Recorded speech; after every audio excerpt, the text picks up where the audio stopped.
This is 6.3 of geometry. So, Theorem 6.8 says that if opposite sides are congruent, then it is a parallelogram.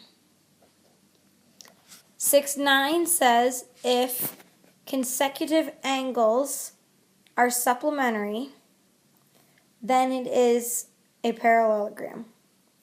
And 6.10 says if opposite angles are congruent, then it is a parallelogram. And looking at 6.9, make sure you notice that if I choose A and B as the consecutive angles that add up to 180, A and D need to also, or B and C. You sort of need an L shape going on. You can't do these pairs. You've got to choose like this one and this one, or this one and this one. Okay, so let's look at our got it problem. I want to know what values do I need to have for X and Y so that it's a parallelogram. So I could either use the option of that opposite angles are congruent, right? So I could say this guy needs to be congruent to this one, and this one needs to be congruent to this one.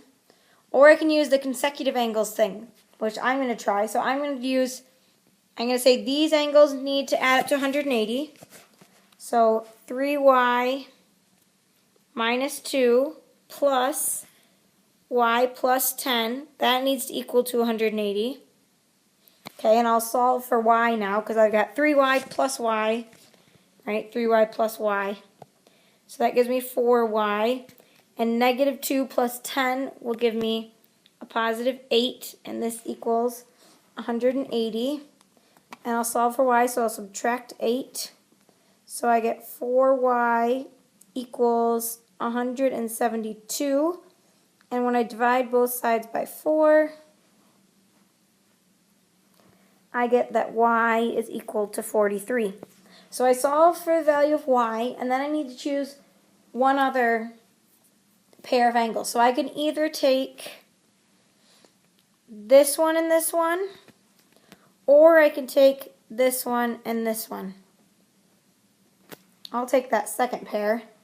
And then I just solve for y. So instead of writing y, I'm going to plug in my number, 43.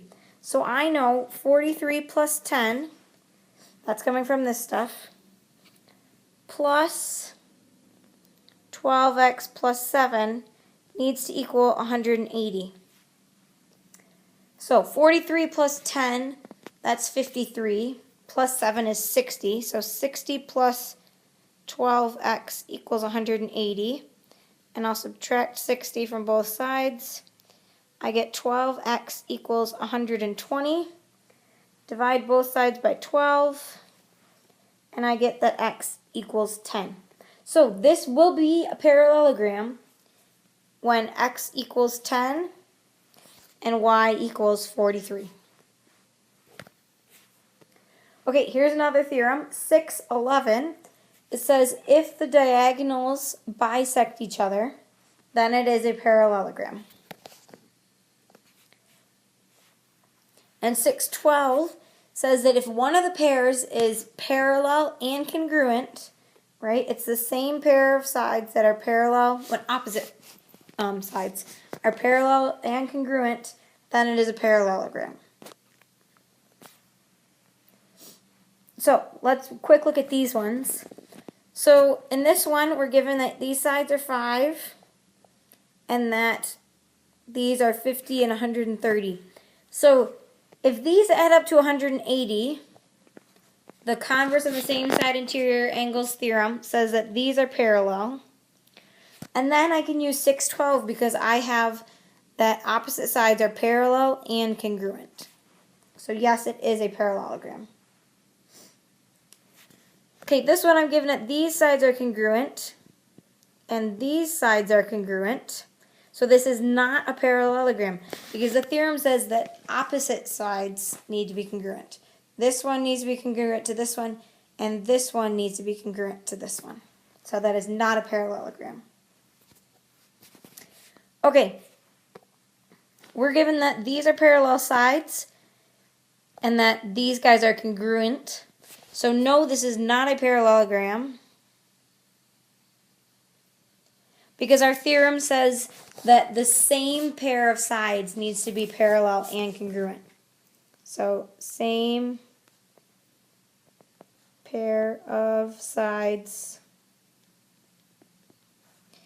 needs to be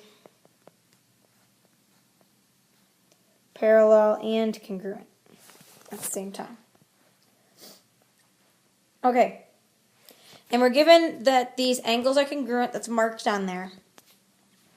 If we're looking at these lines here and these angles here, these are alternate interior angles. So if those are congruent, I know that these sides are parallel.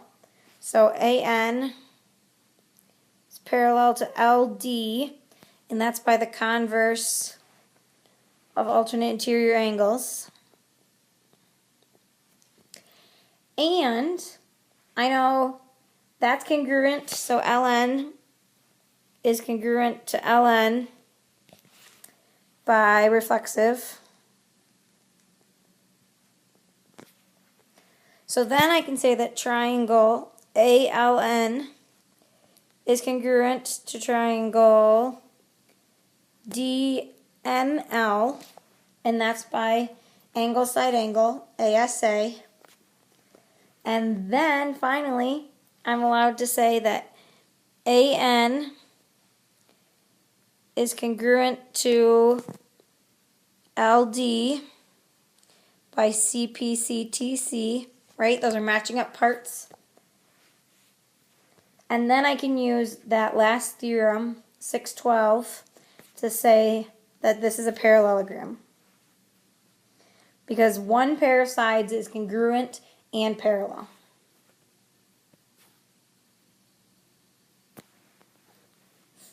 And there's your homework.